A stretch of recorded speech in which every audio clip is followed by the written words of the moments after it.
बाबा धीरेन्द्र शास्त्री लगातार हिंदू राष्ट्र का संकल्प दोहरा रहे हैं। बाबा जहां जहां जाते हैं भीड़ वहां अपने आप पहुंच जाती है। शायद यही वजह है कि बाबा को किसी राजनीतिक दल का समर्थन मिलता है तो कोई बाबा के विरोध में उतर जाता है। बाबा बागेश्वर फिलहाल गुजरात में है, यानी एक और राज्य में बाबा को लेकर बवाल तो तय है। हमारी ये रिपोर्ट देखिए।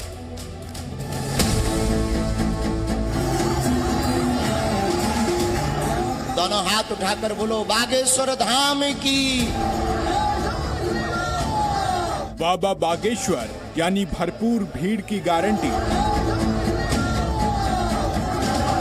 भारत हिंदू राष्ट्र की जय। बाबा बागेश्वर यानी हिंदू राष्ट्र पर संकल्प। हिंदू राष्ट्र तो बना बनाया है, घोषणा बाकी है और भारत में बहुत जल्दी हिंदू राष्ट्र की घोषणा भी हो जाएगी। बाबा बागेश्वर यानी हिंदुत्व का नया ब्रांड। बाबा बागेश्वर यानी हंगामा, बवाल और घमासान।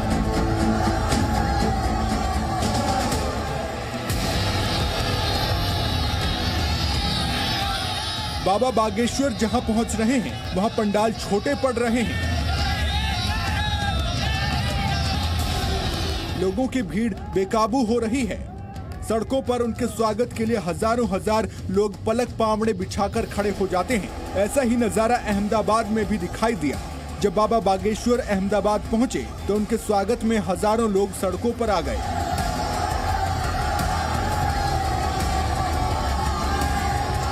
अहमदाबाद की सड़कों पर ऐसा नजारा पहले कम ही नजर आया है, जब किसी धर्मगुरु के स्वागत में ऐसे हजारों लोगों की भीड़ सड़कों पर उमड़ आई हो।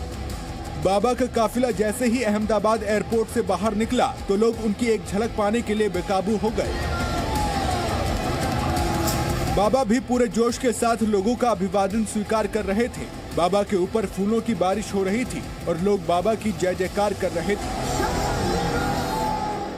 कौन कौन भारत को हिंदू राष्ट्र देखना चाहता है ही है, देखना क्या, घोषणा की बाकी है, अभी तो ये झांकी है। तो सुना आपने, हिंदू राष्ट्र ही बाबा बागेश्वर का बेंचमार्क बन चुका है।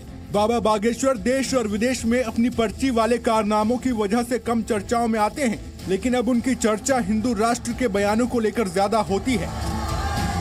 हम एक बार एक महात्मा जी को मिले तो वो बोले, महाराज जी आप हिंदू राष्ट्र की बात करते हैं, क्या हिंदू राष्ट्र बन पाएगा?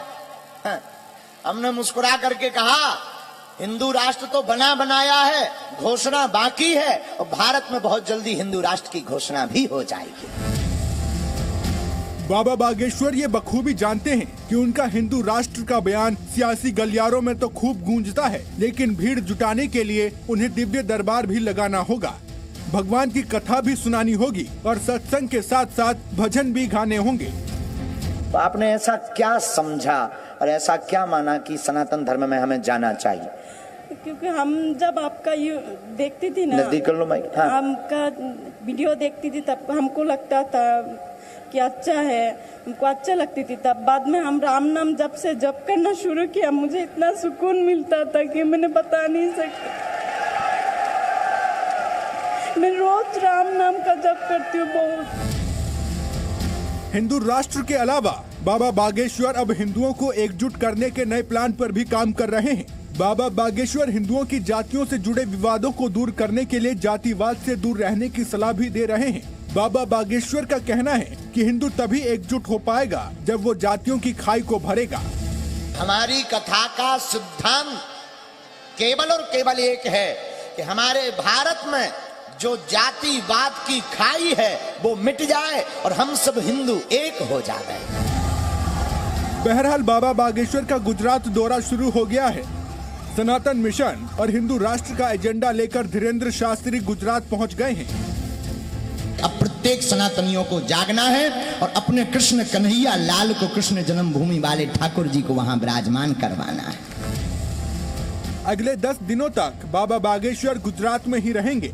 अब तो बाबा बागेश्वर को वाई कैटेगरी की सिक्योरिटी भी मिल चुकी है। ऐसे में सवाल है कि कहीं गुजरात में लगने वाले दिव्य दरबार से कुछ बड़ा ऐलान तो नहीं होने वाला है। ये तो आने वाले दिनों में साफ हो जाएगा, लेकिन इतना तो साफ हो गया है कि इस बार भी बाबा बागेश्वर के दरबार में भीड़ भरपूर होगी, हिंदू राष्ट्र पर घमासान भी भरपूर होगा और विरोध और समर्थन का भी नया दौर सामने आएगा। ब्यूरो रिपोर्ट, जी मीडिया। Z News.